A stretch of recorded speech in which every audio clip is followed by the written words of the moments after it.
Bonjour toi. Aujourd'hui, je vais te parler de la place de Jésus dans ta vie. Mais avant, commençons par lire la parole de Dieu. Car là où est ton trésor, là aussi sera ton cœur. J'ai été impressionné en lisant les 3 priorités du multimillionnaire A.L. Williams. Le travail n'arrive qu'en 3e position. La famille le précède et Dieu coiffe le tout. Prenant une certaine distance avec ses affaires, ses gains, il écrit « Les plans de Dieu seront toujours pour moi les meilleurs ».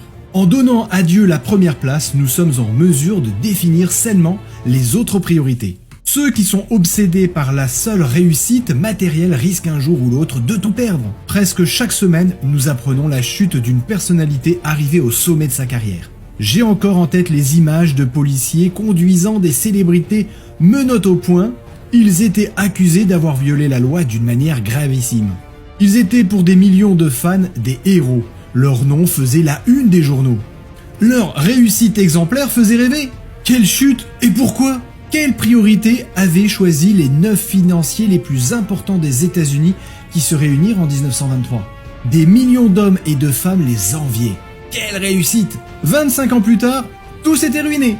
2 venaient de sortir de prison, 3 s'étaient suicidés. Quelle place Jésus occupe-t-il dans ta vie ? N'est-il qu'un passager que tu réveilles au dernier moment ? Est-il l'ami, le maître, le sauveur à qui tu confies tes joies, tes peines, en qui tu cherches le réconfort, la paix et la force pour continuer la route ? Et surtout, n'oublie pas cette parole de Jésus. Nul ne peut servir 2 maîtres, car ou il haïra l'un et aimera l'autre, ou il s'attachera à l'un et méprisera l'autre. Vous ne pouvez servir Dieu et Mammon. À bientôt et que Dieu te bénisse abondamment.